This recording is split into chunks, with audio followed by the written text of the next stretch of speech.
Okay, let's see this question now. इसमें assertion and reason दिए हुए हैं। असर्शन में क्या दिया है?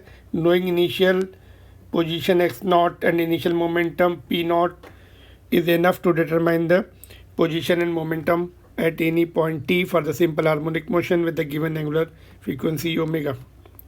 ठीक है, रीज़न क्या दिया हुआ है? The amplitude and phase can be express in terms of X not and P not in the light of the above statement. कौन सा ऑप्शन करेक्ट है वो हमें बताना है।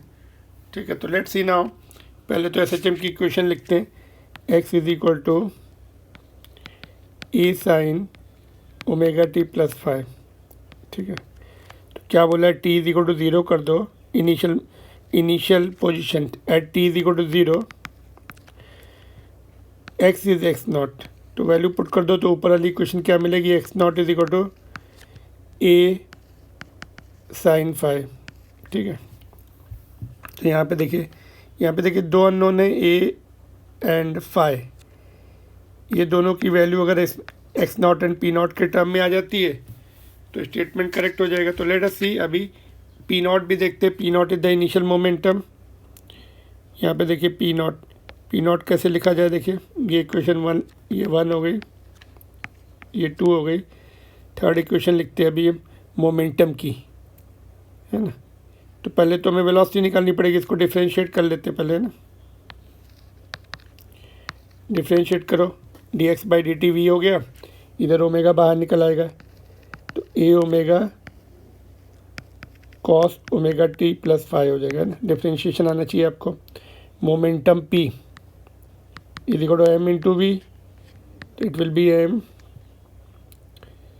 a omega cos omega t plus 5। तो t इज इक्वल टू 0 पे p कितना हो रहा है? p नॉट हो रहा है, तो ये लिख देंगे अभी यहाँ पे। ये इक्वेशन नंबर, इसको थर्ड ले सकते हैं, है ना। फोर्थ इक्वेशन क्या आएगी? पी नॉट, इसी में वैल्यू पुट कर रहे हैं अभी।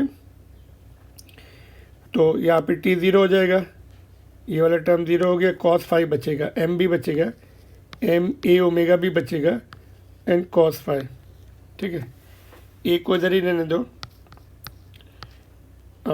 एम ओमेगा को नीचे ले आए, तो ए कॉस 5, इक्वेशन नंबर 4 है ना।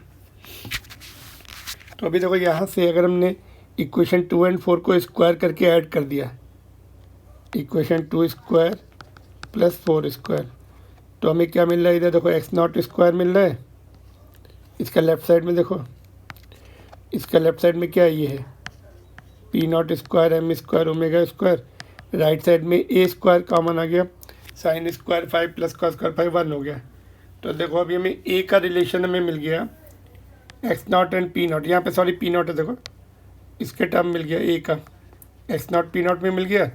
और ए की वैल्यू अगर हम यहाँ पे पुट कर देंगे तो 5 भी मिल जाएगा हमें एक्स नॉट पी नॉट के टर्म में। एक्स नॉट तो है पहले पी नॉट के टर्म में, है ना। तो और ये वैल्यू फिर हम इसमें पुट कर सकते हैं यहाँ पर ए एंड 5।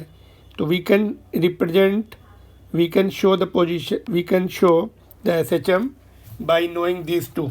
जो कंडीशन दी है ना, SHM हम दिखा सकते हैं। ये दो अननोन थे, दोनों को हमने निकाल लिया, 5 को भी निकाल लिया, ए के टर्म में आ गया, ए की वैल्यू हमें मिल गई एक्स नॉट पी नॉट के टर्म में। तो पहला स्टेटमेंट क्या था? Knowing initial position X not and initial momentum P not is enough to determine the position and momentum at any time T for the simple.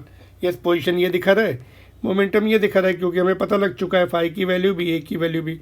तो first one is correct. Reason is the amplitude and phase can be express in terms of X not P not. वो तो हमने कर ही दिया। देखो ए की value यहाँ put कर दो, तो 5 की वैल्यू भी आ गई इसके टर्म में। तो दो बोथ आर करेक्ट, है ना। And second one is the explanation of A, first one, both A and R are true and R is correct explanation of A. Option number 4 है। ठीक है, गॉट इट। थोड़ा सा लॉजिकल था, आपको calculation करने के बाद ही आप बोल सकते थे ना। इसके देखिए हमने पहले 5 का रिलेशन बना लिया, फिर इधर ए भी निकाल लिया, ए की वैल्यू 2 में पुट कर देंगे तो 5 भी आ जाएगा। 5 एंड ए मिल गया तो हमें एक्स की रिलेशन मिल जाएगी और मोमेंटम की रिलेशन भी हम एक्यूरेटली बता सकते हैं। Fourth option is correct option. Thank you.